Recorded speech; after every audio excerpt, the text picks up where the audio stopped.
अहिल्यानगर शहराचे जे आमदार आहेत ते आज अजितदादांबरोबर आहेत, पण त्यांची वक्तव्य जर बघितले तर असं कुठेतरी जाणवायला लागलेलं आहे की ते भाजपच्या वाटेवर आहेत।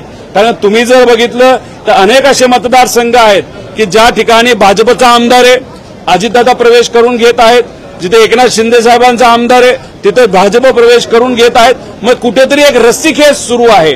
त्यामुळे हे जे काही अहिल्यानगर शहराचे आमदार अजितदादांचे असले पण त्यांचं जे वक्तव्य बघितलं, ते जे काही द्वेषचं वक्तव्य बघितलं, अतिशय द्वेष त्यांच्या वक्तव्यातून जाणवतो। मग कुठेतरी ते आता भाजपच्या मार्गावर आहेत असं आपल्याला त्या ठिकाणी म्हणावं लागेल।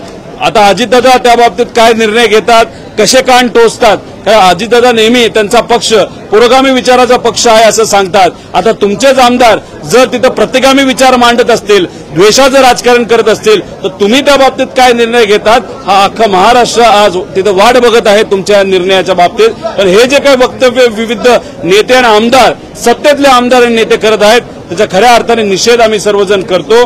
आणि या लेवलचं राजकारण जर जाणार असेल तर लोकांनी पुढाकार घ्यावा लागेल आणि अशा लोकांच्या विरोधात आपल्या सगळ्यांना मिळून तिथं आंदोलन केल्याशिवाय पर्याय नाही असं या ठिकाणी मी नमूद करतो।